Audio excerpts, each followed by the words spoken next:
Nah, pagi ini saya akan sharing dengan saudara satu pengajaran firman Allah yang pagi ini saya berikan judul senantiasa memandang kepada Tuhan. Ini ayat sering kita baca. Ini merupakan pengalaman iman daripada Daud. Bahkan kalau saya simpulkan, saya bisa bagi sama saudara, ini sesungguhnya rahasia kekuatan Daud. Inilah kunci orang yang bernama Daud tetap kuat. Makin lama makin kuat, bukan makin lama makin lemah. Meskipun dikejar-kejar masalah, dihantam berbagai macam kesulitan, dia nggak kalah, dia nggak lemah. Makin yang namanya kuat, makin optimis. Kenapa? Ini rahasianya. Daud bagikan buat setiap kita. Tertulis dalam Mazmur pasal 16 di ayatnya yang ke-8, saudara ya. Mari jemaat yang dikasih Tuhan, yang saya kasih, kita sama-sama baca ayat ini. Mazmur pasal 16 ayat yang ke-8. Mari sama-sama kita baca 2 dan 3. Aku senantiasa memandang kepada Tuhan, karena Ia berdiri di sebelah kananku, aku tidak goyah. Mari next langsung lihat gambar berikutnya. Perhatikan kata memandang, saudara ya. Aku senantiasa memandang, itu dulu saya mau terangkan. Saya mau tanya pada bagian awal kepada setiap saudara. Menurut saudara, apa sih arti lain atau apa ya, kata lain dari memandang? Persamaan kata dari memandang menurut saudara apa? Anda kalau mau chatting silakan chatting. Apa sih kata lain dari memandang? Mungkin Anda berkata memandang itu melihat, Pak. Setuju. Memandang apa lagi, saudara? Menatap. Memandang itu melihat, memandang itu menatap. Apalagi ya? Coba Anda bisa lanjut di chatting, memandang itu apa? Nah, dalam ayat ini menarik, dikatakan Daud berkata begini, dalam kelemahannya, dalam kesukarannya, dalam situasi dia tidak nyaman, rasa-rasanya mau mati. Karena dia dikejar-kejar terus oleh Raja Saul, nyawanya bagaikan telur di ujung tanduk. Kapanpun dia bisa diserang. Tetapi ini kunci rahasia yang dilakukan oleh Daud. Daud berkata, aku, kata Daud dirinya, senantiasa memandang. Aku senantiasa menatap, aku senantiasa melihat kepada siapa? Kepada Tuhan. Ada kata senantiasa. Aku senantiasa memandang. Aku senantiasa menatap dan melihat kepada Tuhan. Senantiasa. Coba lihat tulisan saya di bawah. Aku senantiasa memandang kepada Tuhan. Jadi artinya kalau senantiasa itu berarti kan terus menerus ya. Jadi memandangnya itu terus menerus kepada Tuhan. Memandangnya itu fokus pada satu titik. Memandangnya itu terus yang dilihat cuma Tuhan. Bukan masalahnya. Kebanyakan kita kan kebalik-balik ya. Kalau kita punya masalah, yang kita lihat masalah kita. Pantesan mundur iman kita. Pantesan iman kita jadi lemah. Ada tahu nggak? Ketika kita punya masalah, yang kita lihat bukan pandang, salah fokus. Nanti Anda kayak Petrus. Ya, ketika dia memandang kepada Yesus yang ada di depannya, oh dia berhasil kakinya keluar dari perahu dan dahsyat. Dia bisa berhasil berjalan di atas air yang bergelombang besar. Petrus itu berhasil berjalan di tengah-tengah angin ribut taufan yang keras bertiup. Petrus berjalan di atas air sama persis seperti Yesus. Tapi apa yang terjadi? Itu pada waktu fokusnya terus memandang kepada Tuhan. Terus memandang satu titik, Tuhan yang dilihat, Yesus yang dilihat, Tuhan yang dilihat. Apa yang terjadi? Ketika dia salah fokus, tidak terus lagi fokus memandang kepada Tuhan. Perasaannya berkata, anginnya kok kenceng ya. Dia tidak lagi matanya imannya memandang kepada Tuhan. Dia lihat gelombang yang besar. Aduh, gelombangnya besar. Kakiku memijak air yang bergelora. Apa yang terjadi? Dia langsung jadi down. Dia langsung jadi lemah imannya. Tadinya optimis, yakin. Suruh aku berjalan di atas air bersama dengan engkau. Dia optimis. Sekarang optimisnya hilang, ganti pesimis. Karena setiap kali belajar ya, bahwa ternyata kehidupan kita itu sangat dipengaruhi dengan apa yang kita pandang. Ada catat ini yang pertama, ini penting. Bahwa ternyata kehidupan kita itu dipengaruhi dengan cara kita melihat. Apa yang kita lihat, apa yang kita pandang, itu sangat-sangat mempengaruhi iman kita dan hidup kita.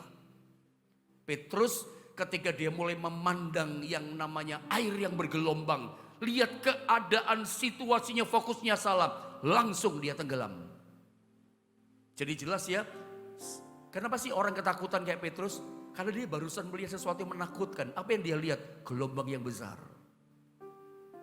Kalau orang memandang sesuatu yang membangkitkan iman, memandang Tuhan, pasti bangkit imannya, pasti bergelora. Dan itu semua ditentukan apa yang kita pandang. Masih ingat cerita Adam dan Hawa, khususnya Hawa? Kenapa manusia pertama jatuh dalam dosa? Jatuh karena dosa penglihatan yang dilihat. Tuhan udah bilang, jangan makan buah itu. Iblis berkata, justru kalau kamu makan buah itu, kamu jadi hebat seperti Allah. Kamu seperti Allah. Tadinya dia kepingin, sama sekali tidak ada dalam pikirannya untuk makan buah itu. Bahaya buat dia, dia akan mati binasa. Tapi begitu dia mulai pakai matanya memandang itu buah, jatuh dalam dosa. Pelajaran dari kitab pertama, kitab Kejadian. Asal mula sejarah manusia jatuh dalam dosa itu karena memandangkan. Setan tahu itu. Dan Daud juga tahu bahwa ada kuasa dalam cara memandang. Bagaimana mengangkat, memulihkan, menolong. Terima pertolongan dari hidupnya, dari Tuhan. Memandangnya bukan kepada situasi yang ada. Memandangnya adalah kepada Tuhan. Contoh yang lain yang saya sering kasih sodor sama saudara adalah 2 Raja-Raja pasal 6 ayat 15 sampai 17. Kisah tentang Elisa dan Gehasi. Waktu Gehasi bujangnya Nabi Elisa di pondok Nabi di Dotan bangun pagi-pagi. Dia ketakutan. Dia berkata, celaka Tuhanku, apa yang kita perbuat? Udah mentok, pasti mati kita. Kalau orang zaman dulu celaka 13, celaka saudaranya. Mati kita gak ada harapan. Saya baca deh ayatnya, dia jadi satu iman buat setiap kita. Bahwa apa yang kita lihat itu sangat mempengaruhi cara pandang kita kepada hidup kita. Kalau kita lihat ketakutan, takutlah kita. Lihat ayat ini. Ketika ayat 15 ya, 2 Raja-Raja pasal 6 ayat 15. Ketika pelayan abdi Allah bangun pagi-pagi dan pergi keluar, gak langsung doa kayak kita rupanya. Bangun pagi langsung buka pintu ini soal gak sembahyang ya. Maka tampaklah suatu tentara dengan kuda dan kereta ada di sekeliling kota itu. Di pondok Nabi di Dotan peristiwanya. Lalu berkatalah bujangnya itu kepadanya, kemungkinan bujangnya ini adalah Gehasi. Secelaka Tuanku, kata bujangnya ini, apakah yang akan kita berbuat? Kata celakalah Tuanku, apa yang bisa kita perbuat? Menunjukkan Gehasi sedang dicekam oleh ketakutan. Kehidupan bujangnya Elisa sedang dikuasai oleh ketakutan. Pertanyaannya, kenapa dia takut? Sebab dia barusan memandang penglihatan sesuatu yang bikin dia takut. Makanya dia ketakutan. Gak mungkin dong orang ketakutan kalau dia tidak memandang sesuatu yang menakutkan dia. Belajar sesuatu saudara. Hati-hati dengan yang kita pandang. Kalau Anda lihat masalahmu terus yang besar, jadi takut kita. Jadi hilang iman kita. Lihat Gehasi, muridnya Nabi. Bandingkan dengan kita. Dan lihat dalam ayat ini selanjutnya jawab Nabi Elisa. Jangan takut. Gehasi takut, Elisa gak takut. Sebab lebih banyak yang menyertai kita daripada yang menyertai mereka. Gehasi punya iman, dia bisa melihat bahwa di balik, di belakang tentara-tentara Aram yang jumlahnya mungkin ribuan bahkan puluhan ribu banyak tentara. Elisa yakin di belakangnya itu ada tentara malaikat Allah yang jumlahnya lebih banyak, lebih kuat, lebih canggih, lebih powerful. Makanya dia berkata, hei Gehasi bujangku, jangan takut. Sebab lebih banyak yang menyertai kita, lebih kuat yang menyertai kita daripada yang menyertai mereka. Apakah saudara percaya bahwa Tuhan Allah yang menyertai kita, kuasanya jauh lebih dahsyat, lebih kuat dari segala masalah yang mengancam kehidupan kita. Meskipun masalah di hadapan kita menakutkan, tapi ingat yang menyertai kita Tuhan itu lebih dahsyat, lebih hebat kuasanya. Itu yang tidak dimiliki sama bujangnya Elisa. Elisa tahu yang menyertai kita lebih hebat. Anda mesti punya pandangan iman ini loh. Pandangan mata iman ini mempengaruhi, menentukan nasib kita, hidup kita, masa depan kita. Kalah menang kita, gagal berhasilnya saudara, makin naik atau makin turun ngedrop hidup saudara, ditentukan bagaimana cara memandang hidup kita akan kuasa Tuhan yang menyertai kita. Anda lihat di ayat 17 saya baca, lalu berdoalah Elisa, ya Tuhan bukalah kiranya matanya, supaya apa? Supaya ia melihat. Ini bicara penglihatan, apa yang kita lihat. Supaya ia melihat. Maka Tuhan membuka mata bujangnya. Saya berdoa pagi ini, setiap mata iman rohani kita, mata hati kita tajam dibuka oleh Tuhan. Yang kita lihat mungkin ada masalah, tapi selalu kita lihat ada Tuhan bersamaku. Ada Tuhan hadir dalam hidupku. Allah Immanuel, kuasanya lebih besar yang menyertai aku. Dibuka mata iman kita. Mata hati kita jadi terang. Yang tertutup oleh masalah jadi terang pagi ini. Yang kita lihat bukan besarnya masalah. Yang kita lihat Tuhanku kuasanya jauh lebih besar. Itu dia. Terbuka matanya. Sehingga ia melihat. Tampaklah bisa melihat dia.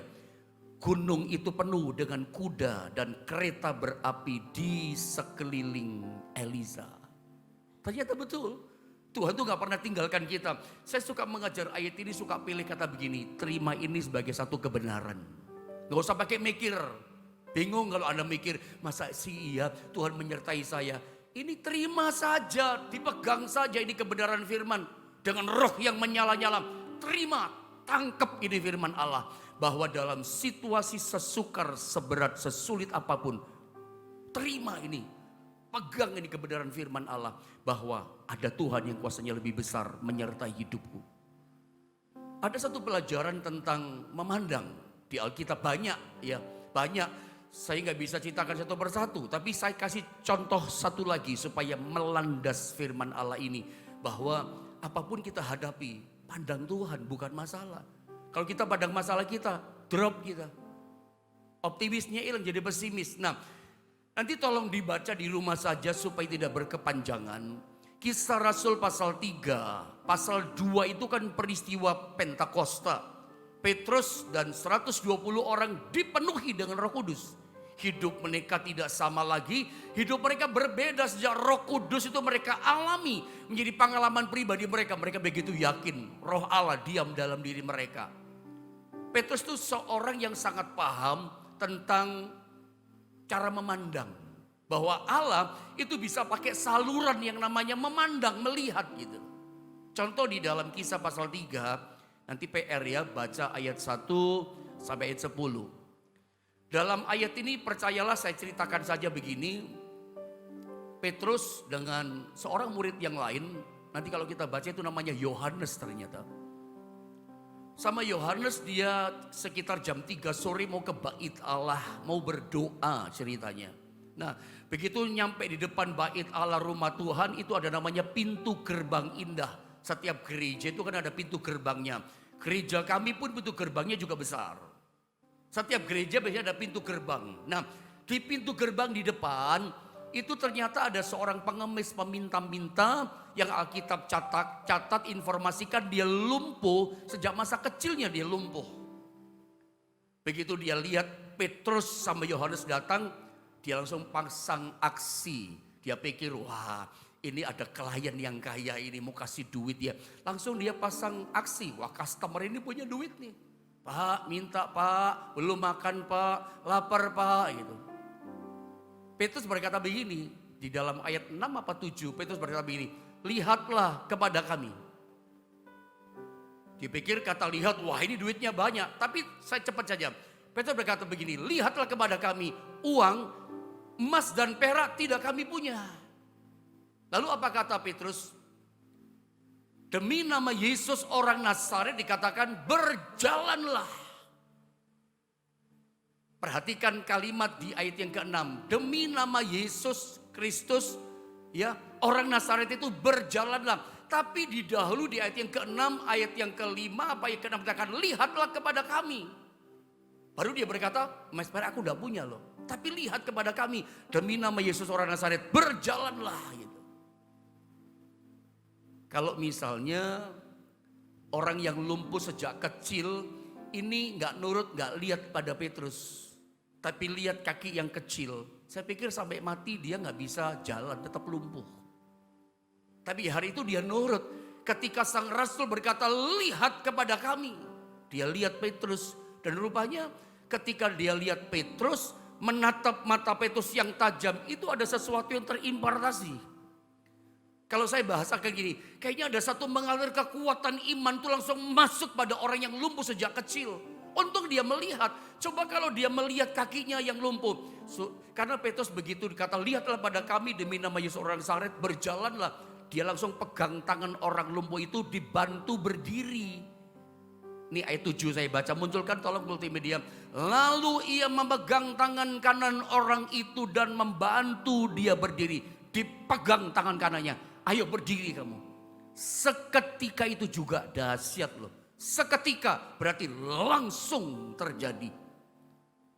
Langsung seketika itu kuatlah kaki dan mata kakinya. Kaki kita di ujung itu kan ada dua mata kaki kan, kanan kiri. Itu langsung kuat. Ternyata bikin lemah itu mata kakinya ya. Itu langsung kuat. Alkitab katakan langsung berdiri, langsung berjalan kian kemari. Coba kalau dia waktu itu gak menatap pada Petrus, gak memandang. Lihat kakinya, kok suruh berdiri sih? Kakiku kecil dua-dua. Ya otomatis lah, dari kecil lumpuh gak jalan, uratnya pasti kecil, kakinya pasti kecil. Kalau dia lihat itu, atau kalau dia berkata gini, kalau dia gak menatap pada Petrus, lihat kakinya. Dulu aku udah pernah belajar berdiri jalan, jatuh berkali-kali. Enggak lah, nanti jatuh lagi. Enggak lah, gak mungkin bisa. Tapi hari itu luar biasa. Dia taat, dia nurut, dia memandang, menatap mata Petrus yang tajam. Pelajaran apa toh yang saya mau sampaikan sama saudara? Saudara, Petrus itu seorang yang paham. Kita percaya, saya mengajari ini, saya percaya loh. Bahwa nama Yesus, nama yang ajaib. Saya yakin percaya nama Yesus, nama yang berkuasa. Suratan Filipi katakan, bertekuk lutut setiap yang ada di atas langit dalam nama Yesus. Yang ada di atas bumi sampai yang di bawah bumi, ada di air. Bertekuk lutut dalam nama Yesus. Karena Filipi katakan nama Yesus, nama di atas segala nama. Nama Yesus, nama yang berkuasa. Alam yang kelihatan, alam yang tidak kelihatan. Bertekuk lutut takluk kepada nama Yesus. Saya berkata ini, mengajari ini bukan tidak percaya nama Yesus, nama yang berkuasa. Mungkin Anda berkata, kan cukup hanya berkata demi nama Yesus orang Nazaret, hai orang lumpuh berjalan. Ya memang cukup. Tapi jelas dari ayat ini ada pelajaran penting buat kita. Tuhan bisa pakai media. Tuhan bisa pakai saluran yang lain. Namanya apa? Namanya melihat. Saluran Tuhan menyatakan mujizat kuasanya, salurannya namanya memandang, menatap, melihat. Coba kalau dia gak lihat Petrus, iman gak mengalir loh. Mata yang tajam dari Rasul ini mengalirkan kekuatan Allah lewat Paulus. Ada pelajaran seringkali orang itu berkata begini saudara ya. Ada orang berkata begini tentang memandang. Kalau kamu pengen tahu seseorang hatinya kayak apa, orang itu sebetulnya seperti apa dia aslinya, dia tatap matanya. Ada pernah dengarkan itu di luar sana? Orang bijak berkata, kalau kamu pengen tahu seseorang aslinya orang itu kayak apa, hatinya kayak apa, walaupun kita dengar orang tidak tahu isi hati. Tapi ada orang mengajar begini, kalau kamu pengen tahu hati orang itu jujur apa enggak orang itu. Orang itu bisa diajak kerjasama enggak? Barusan yang dia ngomong sama kamu ngajak kerjasama ini, itu ABC yang dia ngomong. Itu omongannya jujur atau tidak? Bisa kerjasama enggak sama kamu? Lihat matanya. Apakah betul yang dia omong itu jujur? Orang berkata apa? Tatap matanya. Kalau sama anak kita kan kita begitu kan ngetesnya. Ketika anak kita ngomong gini segala macam. Ketika kita desak dia ada sesuatu persoalan. Kita lihat. Anakku ini ngomongnya jujur atau tidak? Apa yang Anda lihat? Karena Anda gak tahu peristiwanya. Anda lihat matanya kan. Ini ngomongnya benar gak sih? Saya pikir betul juga ya. Hawa itu jatuh karena menatap. Petrus ngerti ini ada saluran, ada media. Lewat memandang. Dan ketika si lumpuh itu memandang kepada yang namanya Petrus, itu langsung bangkit imannya. Nah, saya mau langsung dengan cepat, saya bawa saudara pada poin ini. Kalau kita terus menerus memandang kepada Tuhan, lihat kata yang di biru itu ya. Saya tuntun saudara sekali lagi. Kalau kita terus menerus dalam kesukaran, kesulitan, hidup yang kita jalani, fokus kita terus memandang kepada Tuhan, bukan pada masalah kita. Maka gini, kita akan melihat Tuhan ada di sebelah kanan kita. Dan akibatnya apa? Kita tidak goyah. Akibatnya Daud, aku tidak goyah, dia gak goyah. Kalau saudara ingin tidak goyah, ingin kuat, bagaimana caranya? Pantesan inilah saya katakan dari awal, inilah rahasia kekuatan Daud. Kian lama, kian kuat. Saul kian lama, kian lemah. Kok aneh ya? Kan Saul yang mengejar-ngejar Daud. Daud posisi underdog, dikejar-kejar. Tapi kenapa Alkitab tulis bahwa Daud makin lama, makin kuat. Tetapi Saul yang mengejar Daud makin lama, makin lemah. Kok bisa? Kita ketemu kuncinya. Sebab Daud ketika menghadapi situasi yang jelek seperti itu, rahasianya apa? Dia terus memandang kepada Tuhan. Terus yang dilihat Tuhan, bukan kesulitannya, bukan dikejarnya, memandangnya pada Tuhan. Dia berkata apa? Aku tidak goyah. Dia nggak goyah. Apa sih nggak goyah? Nggak goyah itu nggak takut. Nggak goyah itu gini loh. Tuhan, apapun yang terjadi dalam hidupku, aku berserah pada kehendakku. Kehendakku bukan yang jadi, tapi kehendakmu yang jadi. Tuhan perintahkan apapun, aku taat. Tuhan suruh jalan, aku jalan Tuhan. Pokoknya Tuhan, apapun yang terjadi kata Tuhan, aku tidak goyah. Itu loh tidak goyah saudara. Apapun Tuhan suruh, aku tidak goyah, aku tidak takut, aku nurut Tuhan. Itu Daud. Tidak goyah sama sekali, nggak bimbang sama sekali. Tapi percaya, tidak goyah. Berarti juga percaya, pokoknya aku percaya Tuhan.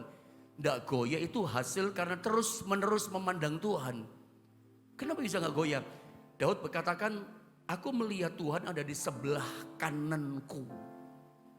Pelajaran ini saya pernah ajar sama saudara tentang namanya hadirat Tuhan. Masih ingat itu ya? Mazmur 16 ayat 8, aduh kalau Anda cek, Anda pernah mencatat. Saya pernah ajarkan khusus tentang hadirat Tuhan dan urapan Tuhan. Saya pakai ayat ini kalau tidak salah waktu itu. Salah satu pengertian Daud berkata begini, aku senantiasa memandang Tuhan, dan dikatakan begini, karena ia berdiri di sebelah kananku.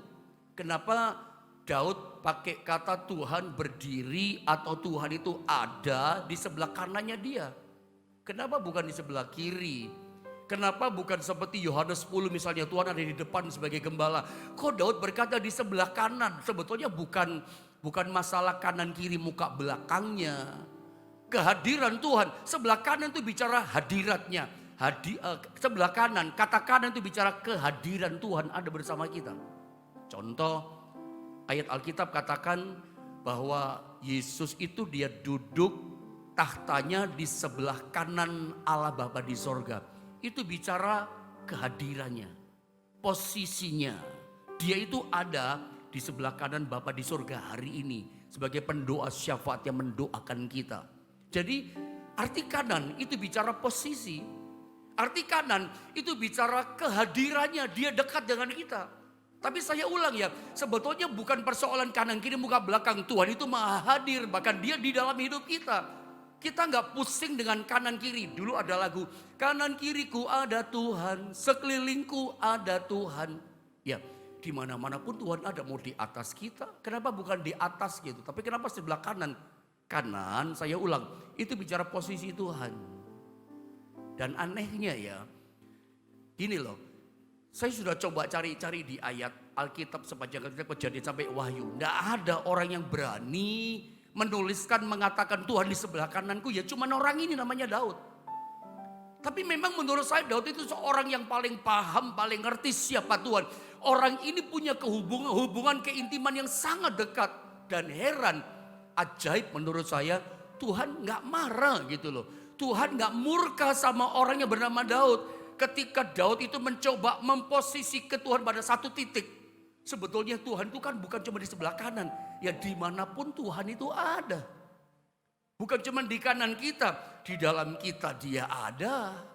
Kemanapun kita pergi dia beserta dengan kita. Makanya saya katakan Tuhan, hebatnya Tuhan tidak marah di sini.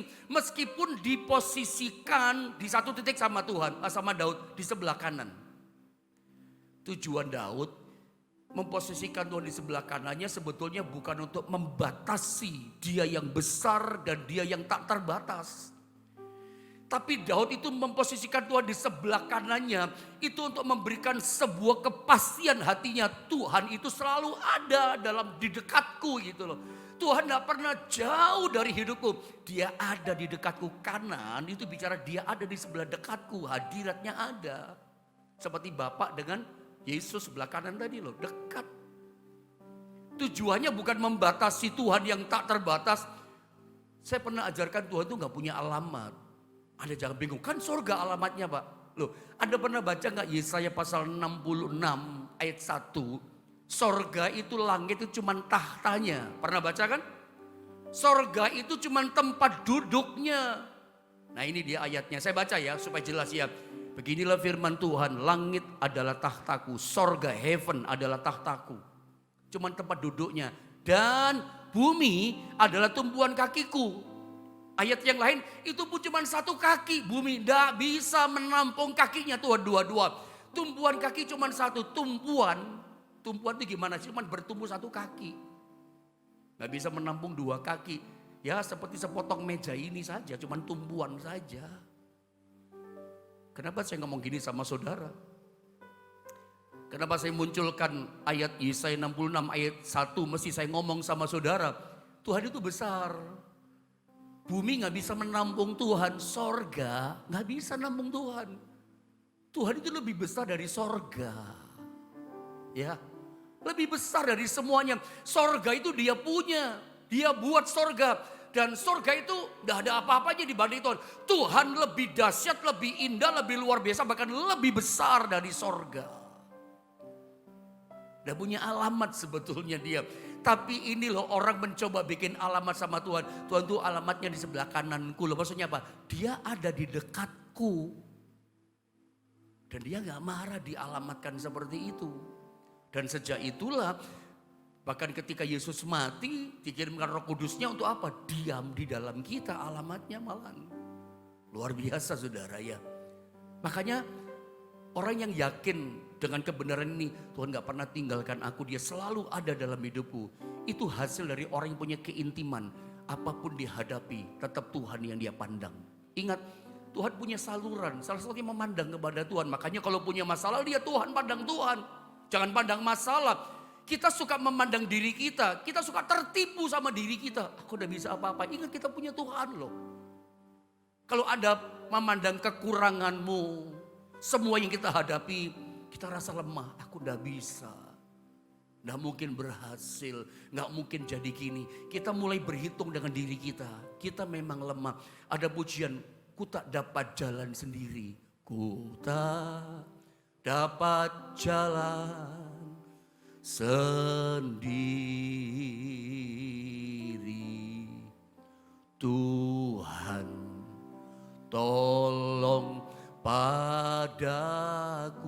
Kita gak bisa jalan sendiri. Tapi saya mau kasih ingat sama saudara. Gak usah khawatir. Ada Tuhan yang bisa tolong saudara. Ada Tuhan yang bisa tolong kita. Kita gak mampu. Makanya kita tidak akan pernah goyah hadapi apapun juga. Asal yang kita pandang adalah Tuhan. Nah sekarang saya mau bantu saudara bawa saudara pada pengertian ini. Lalu apa artinya memandang Tuhan dengan percaya? Apa artinya memandang dengan percaya? Ada satu ayat definisi percaya yang begitu sangat jelas menurut saya. Paling jelas ada dalam ayat ini tentang kalau dia tanya percaya itu apa sih Pak? Nah ini klop banget menjelaskan tentang arti percaya. Sangat gamblang dan sangat jelas pada kita. Terdapat dalam Amsal pasal 3 ayat 5 sampai 6. Saya baca dengan cepat ayat ini. Dengan waktu yang ada saya coba terangkan. Percayalah kepada Tuhan dengan segenap hatimu. Jadi namanya percaya yang pertama. Percaya itu gimana sih Pak? Saudara, kalau kita percaya pada Tuhan di tengah-tengah hadapi kesukaran hidup ini, hambatan tantangan kita. Percaya, namanya percaya itu harus dengan segenap hati. Kalau dengan setengah hati itu bukan percaya. Percaya itu sepenuh hati, segenap hati. Gimana sih segenap hati? Kalau misalnya contoh ya, yang paling gampang ya, yang sering saya ngomong ya. Kalau Anda pergi ke luar kota atau ke luar negeri, Anda naik pesawat terbang misalnya. Ada check-in di bagian counter check-in. Saya mau tanya, Anda pernah nggak, ada nggak kira-kira orang di antara saudara yang pernah bertanya waktu check-in sama mbak sama mas, mbak tolong tanya, ini pesawatnya pesawat apa mbak yang kita naikin? Boeing atau Airbus? Ada yang pernah tanya? Kalau ada tapi jarang. Atau ada yang bertanya gini, mungkin tidak ada yang bertanya, pilotnya siapa namanya mbak? Mas, umur berapa pilotnya? Lulusan penerbangan sekolah mana? Lulusnya bagus apa enggak? Pernah tanya gitu? Enggak pernah. Check-in dikasih nomor kursi, naik kita. Boarding pass naik, kita langsung di pesawat, langsung duduk kita. Apalagi zaman corona dulu ya. Kanan kiri kita nggak tahu kena corona apa nggak tahu kita kan saudara ya. Tapi pokoknya duduk aja. Begitu kita duduk kita sembahyang, kita yakin ya. Begitu kita nyantai di kursi kita yakin. Nanti pesawat ini akan take off, nanti landing nyampe tujuan Surabaya atau mana tujuan saudara. Begitu itu segenap hati namanya. Kita nggak tahu apa-apa. Pilotnya ngantuk di depan Anda nggak tahu. Disasarin sama pilotnya tujuan Surabaya, taunya nyampe yang lain. Nggak ngerti saudara, nggak tahu apa-apa kok di atas. Iya kan? Kita begitu di atas pesawat terbang kita duduk sudah pasrah dengan segenap hati. Apapun yang terjadi pokoknya nanti landing nyampe Surabaya itu segenap hati. Itu contoh. Bahkan contohnya sering saya pakai. Ada waktu di rumah makan pesan makan sama pelayan. Pesan makanan pernah tanya enggak? Mas itu kokinya cuci tangan enggak? Jangan-jangan dari WC mas. Pernah tanya? Enggak lah. Dikasih makan Anda langsung makan. Anda nggak tahu dia barusan gini-gini di hidung. Anda nggak tahu dia gini di kuping kan? Nggak tahu saudara ya. Pokoknya begitu pesen ya kita makan. Itu namanya segenap hati. Nggak pakai ngecek ya. Pokoknya berserah segenap hati. Lalu apa kata lagi di sini? Percayalah kepada Tuhan dengan segenap hatimu dan janganlah bersandar kepada pengertianmu sendiri. Ini nggak gampang, sulit, susah. Percaya itu ternyata, beriman itu ternyata yang pertama segenap hati. Enggak ini itu enggak bergeser kanan kiri, segenap hati. Yang kedua, enggak bersandar pada pengertian kita, logika kita, akal kita. Ini yang susah. Apalagi orang yang pintar, sarjana S1, S2, S3, S balok, tambah susah saudara ya. Suka bersandar pada pengertian, ini enggak mungkin, ini enggak bisa, enggak gampang loh. Tapi Tuhan minta memandang kepada Tuhan dengan percaya itu. Yang kedua adalah gak boleh bersandar dengan pengertian kita. Bersandarnya sama Tuhan. Lebih hebat dari pikiran kita. Pikiran kita terbatas. Waktu tsunami, saya lupa tsunami di Jepang tahun berapa itu. Lupa ya. Mungkin Anda lebih ingat dari saya. Itu orang-orang Jepang katakan apa? Reaktor nuklir yang dibikin di Jepang gak mungkin pecah gitu ya. Gempa 8, sekian, enggak mungkin. Tapi ternyata bocor juga. Enggak mungkin bocor juga. Enggak bisa bersandar sama pikiran. Udah dikalkulasi enggak mungkin bocor juga. Dampaknya sampai sekarang loh. Orang-orang kena radioaktif reaktor nuklir itu saudara. Padahal mereka buat dikatakan dirancang enggak mungkin. Titanic kurang apa? Enggak mungkin tenggelam juga. Itu pelajaran buat kita. Gak bisa manusia sepenuhnya bersandar kepada pengertian. Gak tahu apa yang terjadi di depan. Nasib kita, hidup kita bersandar sama Tuhan dengan percaya.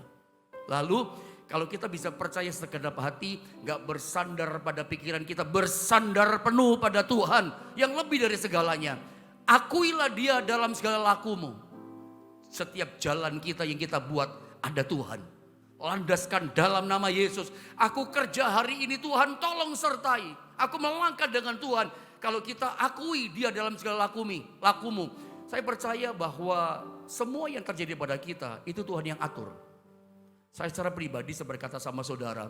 Saya menikah dengan istri saya Siska Ripka. Punya 2 anak Joel sama Peter. Saya yakin itu semua langkahku aku akui itu semua dari Tuhan. Yakin saudara, semua pekerjaan saudara Tuhan yang sudah atur. Nanti ke depan akui dia, Tuhan sudah atur lakuku. Hasilnya apa? Kalau Anda akui dalam setiap langkah kita akui Tuhan yang bekerja. Maka ia akan meluruskan jalanmu, diluruskan jalan kita. Yang bengkok-bengkok gak karuan, lurus. Kerjaan yang muter-muter diluruskan. Kita heran, tahu-tahu semuanya lurus ya. Kalau kita akui Tuhan dalam segala keadaan, Tuhan izinkan semua terjadi sama kita. Gak ada yang kebetulan. Semua laku yang kita alami diizinkan Tuhan. Nanti Tuhan akan luruskan sendiri dengan cepat. Yusuf itu diluruskan hidupnya sama Tuhan. Saya tidak akan bicara panjang. Kalau udah lihat gambar berikutnya ini tentang Yusuf. Gak enak semua gambar ini. Masuk sumur, jadi budak, masuk penjara. Tapi Tuhan bisa luruskan loh. Kalau mikir saat itu dipandang penjaranya, aduh mati aku sudah selesai, aku tidak ada harapan, pesimis.